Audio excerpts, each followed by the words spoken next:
Grammar अलग कर रहे हो और पीटी के रीडिंग क्वेश्चंस को अलग सॉल्व कर रहे हो तो उससे इतना फ़ायदा नहीं होगा जितना आपको इस वीडियो को देखने के बाद होगा।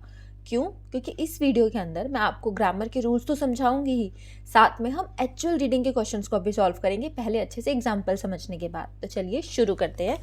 सबसे पहला रूल है विच रूल।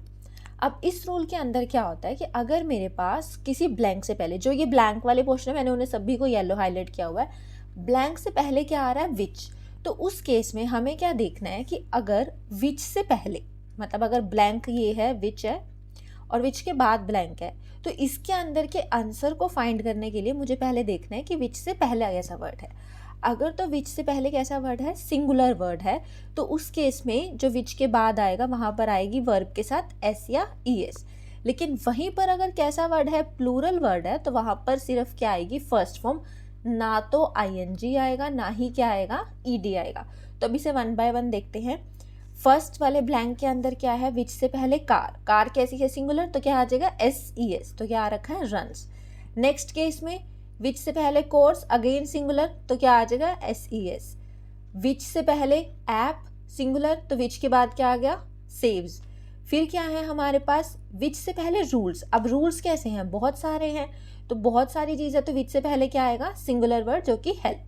फिर क्या है विच से पहले हमारे पास? बुक्स। अब बुक्स कैसा है? ये भी प्लूरल वर्ड है, तो प्लूरल वर्ड है तो उस केस में क्या आ जाएगा? एक्सप्लेन, यानी कि simple without S C S. फिर विच से पहले क्या है? टूल्स। अब टूल्स भी कैसा वर्ड है हमारे पास? प्लूरल, तो प्लूरल है तो कैसा आ जाएगा? वर्ब की फर्स्ट फॉर्म ही आ गई। तो यानी कि इससे हमने क्या कंक्लूड करा? अगेन सिंगुलर वर्ड है तो एस ई एस लगेगा, प्लूरल वर्ड है तो क्या जाएगा? फर्स्ट फॉर्म रहेगी। लेकिन हाँ, अगर पास्ट में चल रहा है पूरा का पूरा पैराग्राफ तो आपके पास पास्ट की फॉर्म्स ही चलेंगी, सेकेंड फॉर्म। बट ये वाला रूल ज़्यादा यूज़ होता है, ये वाला जो मैंने बताया ये बहुत रेयर यूज़ होता है। इसको भी हम करेंगे डिस्कस, वो मैं पार्ट 2 जब बनाऊंगी तब उठाऊंगी। अभी के लिए आपने इस वाले रूल को ध्यान रखना है। अब इससे रिलेटेड ही हम एक क्वेश्चन सॉल्व करेंगे। अब ये एपीयूनी का क्वेश्चन है, मीडियम वाला, सफिशिएंट स्लीप। अब सबसे पहले इसमें विच देखो, यहाँ पर है विच। विच से पहले क्या वर्ड है? ड्राउसी। अब मुझे बेशक नहीं पता इसका मीनिंग क्या है, लेकिन मैंने देखा कि ये सिंगुलर है, इतना तो मुझे श्योरिटी है क्योंकि कुछ प्लूरल की सेंस ही नहीं है। तो अगर सिंगुलर वर्ड है तो वर्ब कैसी आएगी? एस या ई एस। ऑप्शन में देखो एस या ई एस वाला वर्ड कौन सा है? इम्पैक्ट्स। तो करेक्ट आंसर क्या आ जाएगा? Simply impacts. तो हमें उसके लिए सोचना ही नहीं पड़ा कि क्या आएगा। इसीलिए क्या है, ये वाला रूल क्या है? बहुत ज़्यादा हेल्पफुल है। वैसे आपके नॉलेज के लिए बता देती हूँ, ड्राउसी का मतलब होता है नींद आना। नेक्स्ट रूल की बात करते हैं। नेक्स्ट रूल है हमारे पास टू रूल। टू रूल क्या कहता है कि टू के बाद कैसी फॉर्म आएगी? वर्ब की फर्स्ट फॉर्म, यानी कि एस ई एस हो गया, आई एन जी हो गया, ई डी हो गया, ये नहीं आएंगे। आई एन जी वाले केस में एक एक्सेप्शन है, वो मैं आपको अलग से बताऊंगी, तो उसके लिए पार्ट 2 देखना पड़ेगा आपको। बट हाँ, मेजॉरिटी ऑफ द टाइम, मतलब आप ये कह सकते हैं 95% टाइम्स तो क्या आएगी? टू के साथ first form. S E S कभी नहीं आएगा, ई डी कभी नहीं आएगा। आई एन जी वाले कुछ एक्सेप्शन है, वो मैं अलग से प्रोवाइड करूंगी। तो सिमिलरली अब यहाँ एग्जाम्पल देखेंगे, टू के बाद गेट, मतलब मुझे पूरी लाइन पढ़नी ही नहीं है, जैसे हमने पिछली स्लाइड में नहीं पढ़ा। टू के बाद फर्स्ट फॉर्म, टू के बाद फर्स्ट फॉर्म, टू के बाद फर्स्ट फॉर्म। लेकिन अब मैं कुछ इंपॉर्टेंट पॉइंट्स आपसे डिस्कस करूंगी, वो क्या है वो ध्यान से देखेंगे। सबसे पहले क्या पॉइंट है हमारे पास कि जो ग्रामर के रूल्स है ना वो हेल्प करते हैं, बट कुछ हद तक। कुछ हद तक क्यों कह रही हूँ मैं? देखो, अभी जो मैंने आपसे डिस्कस करा, एक विच वाला रूल डिस्कस करा, उसमें लकीली क्या था? ऑप्शन में एक ही एस सी एस वाला वर्ड था, तो ऑब्वियस है वही आंसर आ गया। अगर 2 हो जाए, 3 हो जाए तो क्या होगा? तो एक फ़ायदा तो है ना, एक प्लस पॉइंट तो ये हो गया कि मुझे मदद मिल जाती है कि मेरे बाकी ऑप्शंस एलिमिनेट हो गए, है ना, कि बाकी ऑप्शंस मेरे एलिमिनेट हो गए, मुझे ये एक प्लस पॉइंट हो गया। लेकिन उससे नेगेटिव क्या है कि हम पूरा ग्रामर रूल्स पे 100% रिलाई नहीं कर सकते। लक अच्छा रहा, जैसे पिछले क्वेश्चन में था तो हो गया, अदरवाइज हमारे पास सिर्फ ऑप्शंस को वो क्या मदद करती है? ग्रामर एलिमिनेट करने में मदद करते हैं कि अच्छा एक या 2 ऑप्शन रह गए, अब उनमें से सिलेक्ट करना है। तो इवेंचुअली तो मैटर क्या करेगी बाद में? सेंस। तो यहाँ पर वो कैसे क्वेश्चन है, देखो अगर आप और वीडियोस कहीं देखोगे तो जनरली ना वहाँ पर वही क्वेश्चन दिखाएंगे कि एक ही ऑप्शन है, जैसे मैंने पिछले क्वेश्चन में दिखाया। लेकिन अब आने वाले जो जितने भी क्वेश्चंस मैं इस वीडियो में करवाऊंगी, उस सभी के अंदर मैं ऐसे क्वेश्चन उठाऊंगी जिसके अंदर आपको कंफ्यूजन होगी और वो एक्चुअल में एग्जाम में कंफ्यूजन होती है, तभी तो फ़ायदा होगा ये वीडियो देखने का, कि जब एग्जाम में रूल्स फेल हो रहे हैं या फिर मेरा सिर्फ एलिमिनेट होके 2 ऑप्शन रह गए या 3 ऑप्शन रह गए, उस टाइम पे कैसे डील करना है। ठीक है, तो इसीलिए मैं कह रही थी कि ये वीडियो इंपॉर्टेंट है और हेल्पफुल है, क्योंकि इसमें मैं वो आपको एलिमिनेट करके सॉल्व करने का तरीका भी समझाऊंगी। तो हम 2 वाले रूल से रिलेटेड क्वेश्चन सॉल्व करेंगे। अब इस ब्लैंक में देखो यहाँ 2 दिखा, माइंड में सीधा क्या आना चाहिए, फर्स्ट फॉर्म। एक फर्स्ट फॉर्म ये रही, ठीक है, प्रायोरिटाइज सेकेंड है, ही छोड़ दी, ईडी छोड़ दी, कांस्टेंट वर्ब नहीं है, छोड़ दी। अब एक चीज़ और, अगर आपको यही नहीं पता चलता कि वर्ब कौन सी है और कौन सी नहीं है, तो मुझे एक बार ये कमेंट करके बताएंगे, सो दैट मैं इसके लिए भी आपको एक डिटेल्ड वीडियो प्रोवाइड करूँगी, ताकि आपको ये डिफरेंस भी क्लियर हो जाए। ईडी आ गया, छोड़ दिया, टेस्टिफाई एक वर्ब है। अब ये 2 वर्ड्स हैं। अब इसके अंदर देखो, जनरली जितना मेरा एक्सपीरियंस है, टेस्टिफाई का मतलब बच्चों को नहीं पता होता, कैलकुलेट का मीनिंग बच्चों को पता होता है, सेंस पढ़ते हैं क्या बनेगी। The receiver can use time measurement to dash its distance. Distance को क्या करते हैं हम, ऑब्वियस है कैलकुलेट करते हैं, तो विदाउट एनी थिंकिंग हमने क्या कर दिया, कैलकुलेट। और ऐसा होता भी है कि एक थोड़ा सा वो हाई फाई वर्ड दे देगा जिसकी हमें वगैरह नहीं पता, जनरली आंसर वही होता है जिसकी पता होती है। बट अगेन हमें ये लेकर चलना है कि हमें थोड़ी सी अपनी वोकैब को भी इम्प्रूव करना है, यहाँ भी हेल्प होगी हमारी। लेकिन टेस्टिफाई का मतलब क्या होता है, एक तरीके का कुछ गवाही देना, बयान देना या फिर सच बताना। बट यहाँ पर डिस्टेंस की बात थी तो मुझे इसका मतलब नहीं भी पता था, कोई इशू नहीं। अब इस क्वेश्चन को देखते हैं, यहाँ पर 2 कहाँ है, ये रहा, 2 डैश बेंथम्स मैन्यूस्क्रिप्ट। अब उसके बाद क्या है, वी आर ट्रांसक्राइब बेंथम। अब यहाँ पर अगर हम देखें कि 2 के बाद फर्स्ट फॉर्म आनी है, फर्स्ट फॉर्म किस किस में है, ईडी फर्स्ट फॉर्म नहीं है, फिगर तो ये भी फर्स्ट फॉर्म नहीं है, ट्रांसक्राइब्ड ये एक फर्स्ट फॉर्म है, अमंग फर्स्ट फॉर्म नहीं है, ईडी आ गया, हट गई ये भी, ऑफ फर्स्ट फॉर्म नहीं है, ट्रांसेंड एक फर्स्ट फॉर्म है, कैरेक्टरिस्टिक्स फर्स्ट फॉर्म, वर्ब भी नहीं है, ये तो है ना कैरेक्टरिस्टिक। तो अब इस केस में हमें इन दोनों का क्या पता होना चाहिए, मीनिंग। अब अगर आप इस क्वेश्चन को आगे ध्यान से देखो, यहाँ पे ना ट्रांसक्राइब वर्ड ऑलरेडी यूज हुआ है, तो अगर उसने कोई वर्ड अपनी रीडिंग के अंदर ऑलरेडी यूज किया है तो चांसेस होते हैं कि वो आंसर हो। तो यहाँ पर अगर मुझे आपको गेस वाले वे से बताना हो तो आप डायरेक्टली क्या लिख सकते हो, ट्रांसक्राइब। बट अगर हम सेंस देखें, देखो मनुस्क्रिप्ट्स होते हैं कुछ ग्रंथ वगैरह। अब जो ऑप्शन है उसमें 2 है, एक तो हमारे पास क्या वर्ड है, ट्रांसक्राइब, और एक वर्ड है ट्रांसेंड। अब इनके मीनिंग में आपकी नॉलेज के लिए बता रही हूँ, बट एक्चुअल में आंसर ढूंढने की ट्रिक मैंने आपको बता दी है। अब इनके मीनिंग क्या है, ट्रांसक्राइब्ड का मतलब ही कुछ ट्रांसलेट जैसा होता है। ये जनरली होता है कि कुछ ऑडियो थी या बोला हुआ था टेक्स्ट, उसको आप किस फॉर्म में बना रहे हो, राइट फॉर्म में, रिटन फॉर्म में। ट्रांसेंड का वहीं पर मतलब क्या होता है, ऊपर उठाना। तो सेंस भी देखो, मनुस्क्रिप्ट कुछ ग्रंथ वगैरह हैं, तो उनके केस में तो हमारे पास वर्ड ही क्या जाना चाहिए, यही वर्ड जाना चाहिए, ट्रांसक्राइब। नेक्स्ट मूव करते हैं, नेक्स्ट रूल है हमारा थर्ड रूल, जो कि है हैज़ और हैव के साथ कैसी फॉर्म जाएगी, थर्ड। देखो ये वाली चीज़ 90% केसेस में है, 10% केसेस में कुछ और चीज़ें होती हैं, वो मैं आपको किस में बताऊंगी, पार्ट 2 के अंदर। अगेन कि 90% है, बट ये चीज़ काम करेगी, तो इसको हम लाइटली नहीं ले सकते। अब जिन बच्चों को रीडिंग मुश्किल लगती है उनके लिए तो देखो यही ट्रिक है जिससे वो अपनी रिक्वायरमेंट पूरी कर सकते हैं, तो यहाँ पर ध्यान से समझना है। ये रूल क्या कहता है कि हैज़ हैव के साथ कैसी फॉर्म होगी, थर्ड फॉर्म। तो हैव के साथ भी थर्ड, हैज़ है उसके साथ भी सेम, हैव के साथ, हैज़ के साथ और हैव के साथ। ये मैंने कुछ एग्जाम्पल जो लिखे हैं वो सिर्फ आपकी रीडिंग के लिए लिखे हैं, ये पीटी के अंदर इस लेवल का इतना ईजी बहुत रेयर आता है, तो जस्ट ये अंडरस्टैंडिंग के लिए। मेन हम जो क्वेश्चन सॉल्व कर रहे हैं वो जैसे मैं आपको एपीओनी की दिखा रही हूँ उस टाइप के आएंगे। ये रहा। अब यहाँ पर हैव देखो, यहाँ पर आया। अब हैव माइंड में आते ही सबसे पहली चीज़ क्या लेके आनी है, वर्ब की थर्ड फॉर्म। अभी तक हम पूरा किसी को पढ़ भी नहीं रहे हैं, हम सिर्फ वर्ब देख रहे हैं, उससे कर रहे हैं। वर्ब की थर्ड फॉर्म डैंगल, ईडी नहीं है, थर्ड फॉर्म नहीं है, ये नहीं है, अब्रप्टली नहीं है, स्प्रेड नहीं है, स्मूथली नहीं है, क्रूज। कितने बच गए ईडी वाले, सस्टेन्ड और कंडक्टेड, 2 बच के। अब यहाँ पर मेरा रूल ने किस में मदद करी, मेरी एलिमिनेट करने में मदद करी। तो इसीलिए ग्रामर के रूल्स क्या है, इंपॉर्टेंट है कि कम से कम इतने सारे ऑप्शन में से अब मुझे पता है कि मुझे इन 2 में से देखना है। क्या बात है कि जापानीज रिसर्चर्स ने डैश किया एक्सपेरिमेंट।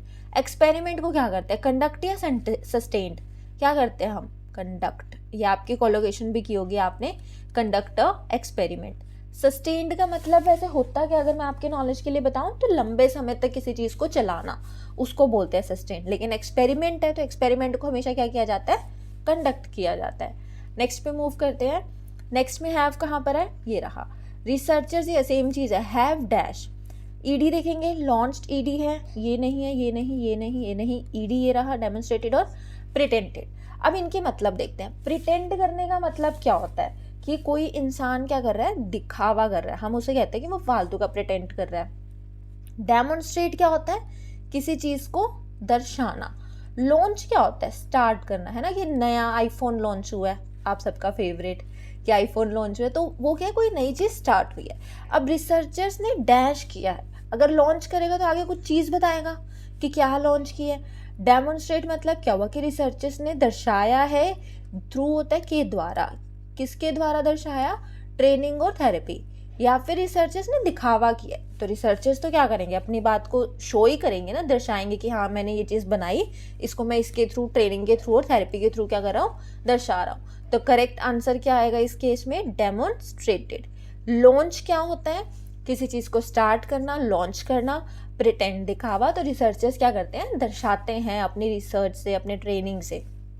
नेक्स्ट करते हैं, इसके अंदर कहाँ पर है, ये रहा। ड्राउट्स क्या होते हैं, सूखा पड़ जाता है जब, ठीक है। अब हैव थर्ड फॉर्म ढूंढते हैं, एनकाउंटर्ड, क्रिएटेड, बाकी कहीं पे थर्ड फॉर्म नहीं है। तो ड्राउट्स क्या हुआ, सूखे पड़ने ने डैश करा है डिजास्टर को। तो इनकाउंटर करने का मतलब क्या होता है, सामना करना। जैसे आप उसमें नहीं देखते हो मूवीज में कि पुलिस ने इनकाउंटर कर दिया, उस केस में इनकाउंटर मारना हो गया उसको, है ना, जैसे उसका सामना किया उसको मार दिया। क्रिएट मतलब बनाना। तो सूखा पड़ने ने क्या किया, डिजास्टर को। डिजास्टर क्या होता है कि कोई आपदा आ गई, वो चीज। तो सूखा पड़ना डिजास्टर को क्या करेगा, सामना करेगा। सामना तो हम करेंगे ना, डिजास्टर हो गया, तो सूखा पड़ना क्या करेगा, क्रिएट करेगा, क्रिएटेड। अब इन ऑप्शंस की मदद से मुझे इनको एक बार देखना भी नहीं पड़ा, डायरेक्टली मेरा क्या हो गया, सॉल्व हो गया।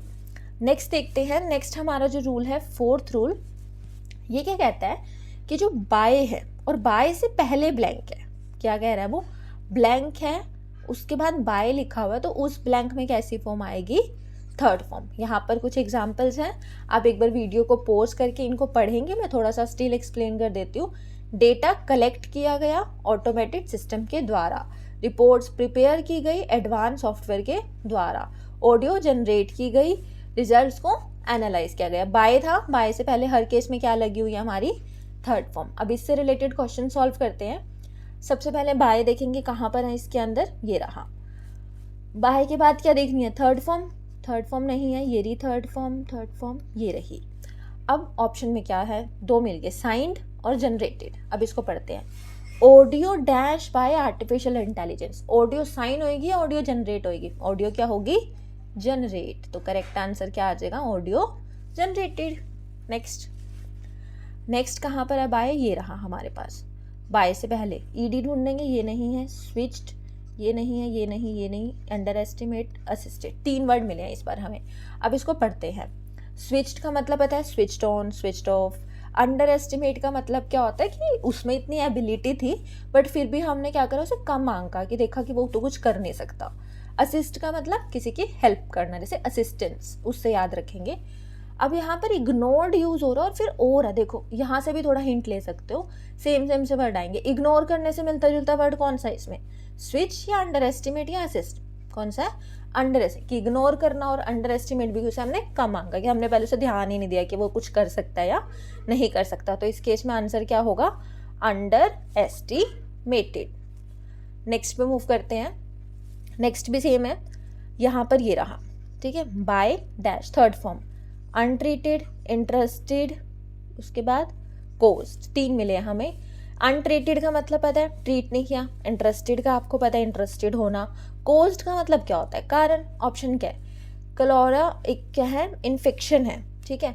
कोई इन्फेक्शन है वो डैश होता है खाने से, मतलब पानी पीने से या फिर कुछ हार्मफुल वगैरह खाने से, ऐसा ही कुछ लग रहा है, तो डैश होने की बात है। बीमारी के केस में तो हम वैसे भी क्या लगते हैं, कोस्ट। कि जो इन्फेक्शन है वो किस वजह से होता है, ईटिंग और ड्रिंकिंग फूड एंड वाटर। तो करेक्ट क्या आ गया हमारे पास आंसर, कोस्ट। नेक्स्ट, ये हमारा रूल जो है वो क्या कहता है कि हैज, हैव बीन के साथ कैसी फॉर्म जाएगी, थर्ड फॉर्म जाएगी। अब हैव बीन, हैज़ बीन, ये सारे लिखे हैं और इन सब के साथ कैसे लिखी हुई है, थर्ड फॉर्म। ये अगेन मैं बोल रही हूँ कि सिर्फ आपकी एक जनरल ग्रामर का रूल एक्सप्लेन करना था, तो मैंने आपकी रीडिंग के लिए कुछ एग्जांपल्स लिखे हैं। आप इनको पढ़ना चाहो, अच्छे से रीड करना चाहो कर लो, बट जो मेजर पोर्शन है वो क्वेश्चंस हैं जो हमें सॉल्व करने हैं, तो मैं इन पर इतना टाइम वेस्ट नहीं करना चाहती कि just to increase the length of the video. हम मेन चीज़ पे मूव करते हैं। अब यहाँ पर ये रहा हैज़ ऑल्सो बीन, माइंड में क्या आएगी, थर्ड फॉर्म। अब अगेन ये थर्ड फॉर्म 90% केस है, जो 10% है वो मैं आज थोड़ा सा बता देती हूँ। जहाँ ना टाइम की बात हो, थोड़ा ये ध्यान रखना, सिंस या फोर है ना तो ING आएगा, या फिर किसकी बात हो, टाइम की। अदरवाइज क्या जाएगी, हमेशा इस केस में थर्ड फॉर्म जाएगी। अब ढूंढते हैं थर्ड फॉर्म, एसोसिएटेड, डिवाइडेड, दो मिले। अ हायर पोटेशियम इनटेक, कि पोटेशियम इनटेक है, हैज़ ऑल्सो बीन डैश, वो डैश क्या है, इंक्रीज बोन डेंसिटी और बोन स्ट्रेंथ। देखो डिवाइड है ना, तो डिवाइड के साथ क्या जाता है, इनटू, कि उसे 2 भागों में 3 भागों में डिवाइड किया गया है। एसोसिएट का मतलब होता है लिंक, और अगर आपने ध्यान दिया हो जैसे कि आपने कोलोकेशन पढ़ी हो, एसोसिएटेड के साथ हम विद भी जा रहा होता है, जैसे डिवाइड के साथ इनटू, तो ये सब क्या है, कोलोकेशन है। तो अगर मैं ध्यान दूँ विद है तो डायरेक्टली क्या आएगी, एसोसिएटेड। मतलब ये वाला क्वेश्चन तो आपका रूल से भी सॉल्व हो सकता था, और ये वाला क्वेश्चन आपका किससे सॉल्व हो सकता था, कोलोकेशन के साथ भी। आई होप ये क्लियर हो गया हो। नेक्स्ट पे मूव करते हैं। नेक्स्ट है हमारे पास हैज़ बीन, और उसके साथ भी क्या आने चाहिए, थर्ड फॉर्म। अब ऑप्शन देखते हैं। एक तो है ये डब्ड, ED, एक है एक्सेप्टेड। डब्ड आपने वो देखा है कि मूवीज़ में कहते हैं, जैसे साउथ की मूवीज़ अगर कोई पसंद हो तो वो इंडियन वाले में डब कर देते हैं, मतलब कि होती साउथ की है लेकिन उसमें क्या डायलॉग्स कर देते हैं वो हिंदी वाले, मतलब पीछे से बैकग्राउंड हटा के कोई और वॉइस डाल देते हैं कि उनकी लिपसिंग नहीं मैच कर रही होती, बट जो वो बोल रहे होते हैं वो साउथ वाली लैंग्वेज को किस में बदल देते हैं, हिंदी में बदल देते हैं, तो उसे बोलते हैं डब करना। एक्सेप्ट मतलब हमने एक्सेप्ट कर लिया। अब देखते हैं क्या कह रहा है वो। Watchers of the night sky are in for a treat this week with the arrival of what has been dash a super flower blood moon. अब यहाँ पर तो कुछ ऐसी बात हो ही नहीं रही कि ऑडियो को डब करने की, लैंग्वेज चेंज करने की, तो क्या जाएगा, सिंपली एक्सेप्टेड। आई होप ये आपको सभी पार्ट्स क्लियर हुए हों, और अगर आपको कोई भी डाउट है तो आप मुझे कमेंट सेक्शन में बता सकते हैं। बाकी वीडियो को लाइक कीजिएगा, शेयर करना, कमेंट करना, जो भी आपको चीज़ें अच्छी लगी वो बताना, जो आपको लगा कि थोड़ा इम्प्रूव किया जा सकता है वो बताना, so I can work on it. And thank you so much for watching.